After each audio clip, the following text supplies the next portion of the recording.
नमस्कार. मी ॲडव्होकेट किशोर पाटील. जाणून घेऊया कायदा या आपल्या यूट्यूब चॅनलवरील पुढील व्हिडिओमध्ये आपले स्वागत आहे.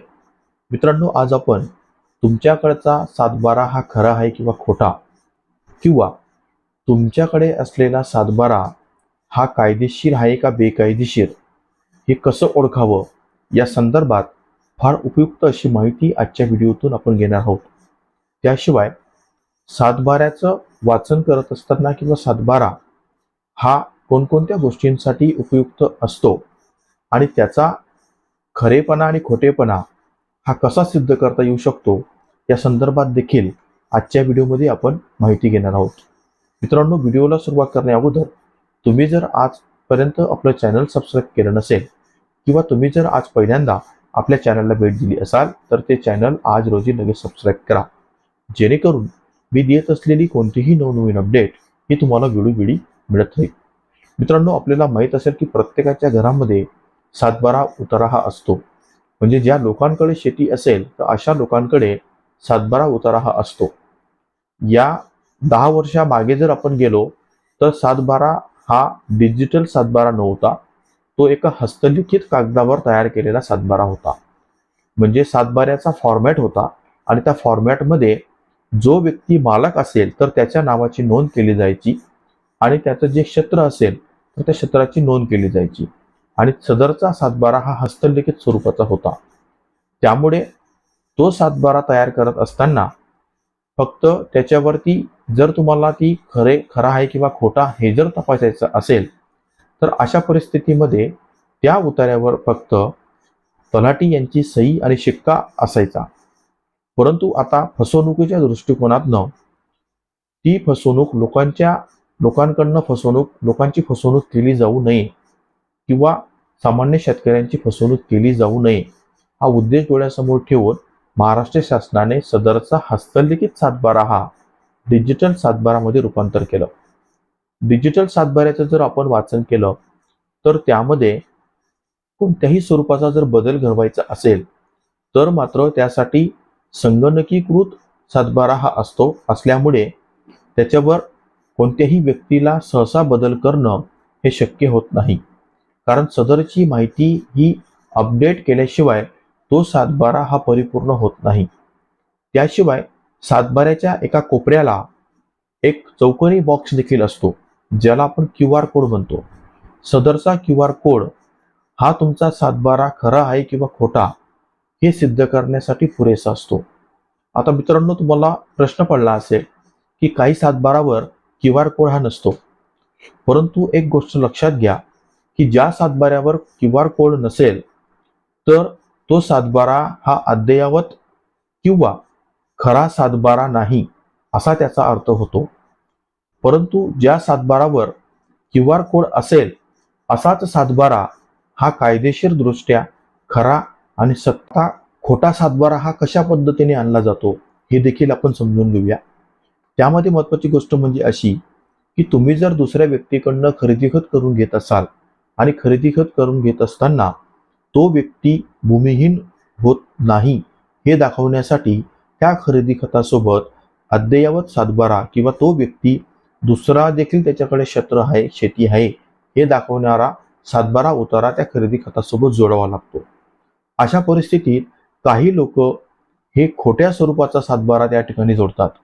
म्हणजे तलाठी यांनी जो काही दिलेला 7/12 असतो हस्तलिखित तो त्या ठिकाणी जोडतात.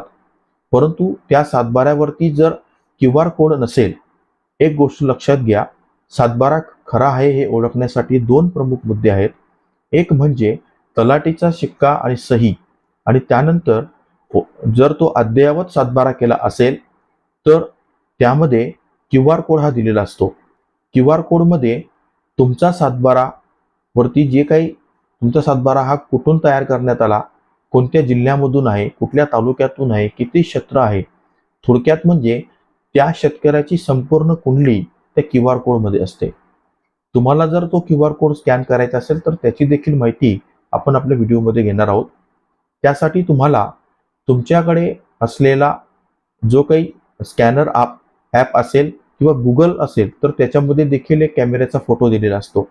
त्या फोटोवर जर तुम्ही क्लिक केलं आणि तो फोटो घेण्यासाठी जर तुम्ही QR कोड्सकडे घेऊन गेलात तर अशा वेळेस तो कॅमेरा तो QR कोड स्कॅन करतो आणि स्कॅन केल्यानंतर त्याच्यामध्ये आपल्याला तो भूमी अभिलेख या साईटवर घेऊन जातो आणि तिथं घेऊन गेल्यानंतर ज्या व्यक्तीचा किंवा ज्या शेतकऱ्याचा तो सातबारा असेल तर अशा व्यक्तीची संपूर्ण माहिती त्यामध्ये दिसते.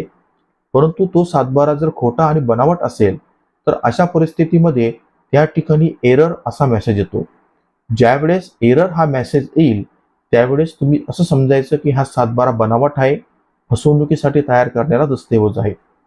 परंतु जर तुमच्याकडे स्कॅन केलेला म्हणजे QR कोडचा सातबारा असेल तर अशा परिस्थितीत तो सातबारा हा खरा आहे आणि तो सत्यता पडताळून घेणारा अद्ययावत केलेला डॉक्युमेंट आहे असं देखील आपल्याला म्हणता येतं. त्यानंतर मित्रांनो, आपल्याला बऱ्याच लोकांना हे माहीत असेल की न्यायालयात जर एखाद्या आरोपीला जामीन द्यायचा असेल तर अशा वेळेस देखील तुम्हाला सातबाऱ्याची गरज भासत असते. कारण न्यायालयाने तशी ऑर्डर केलेली असते की 50,000ची ऑर्डर, 25,000ची ऑर्डर, 40,000ची ऑर्डर आणि त्यासाठी तुमच्याकडे स्थावर मालमत्तेची प्रॉपर्टी किंवा जंगम मालमत्ता नसते तर स्थावर मालमत्ता असते. म्हणजे तुमच्याकडे असलेला घर किंवा शेती याचा उतारा तुम्हाला ते जामिनासाठी द्यावा लागत असतो. आणि अशा वेळेस जेव्हा तो उतारा हा आपण जामिनासाठी देतो तर त्यावेळेस कोर्टाच्या पूर्वी अधीक्षक जे असतात तर ते देखील तो सातबारा खरा आहे का बनावट आहे हे तपासतात.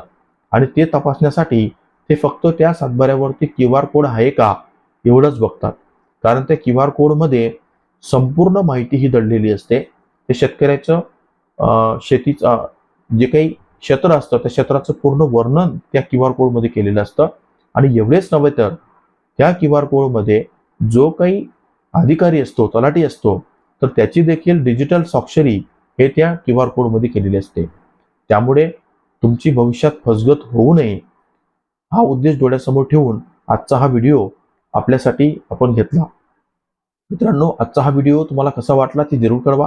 तुम्हाला जर हा व्हिडिओ आवडला असेल तर याला जास्तीत जास्त लोकांपर्यंत शेअर करा. आणि तुम्हाला जर अजून सातबारा संदर्भात काही महत्त्वाचे प्रश्न असतील तर ते तुम्ही मला आपल्या कमेंट्समध्ये विचारा. त्या कमेंट जर मला योग्य वाटल्या तर त्याचा विचार करून मी त्या कमेंटच्या आधारे नवीन व्हिडिओ बनवण्याचा प्रयत्न करेल आणि तुम्हाला समजवण्याचा प्रयत्न करेल. तर मित्रांनो, अशा प्रकारे आपल्या पुढील व्हिडिओचं अपडेट मिळण्यासाठी किंवा अशाच कायदेशीर अपडेट घेण्यासाठी तुम्ही आपल्या चॅनलला फॉलो करा आणि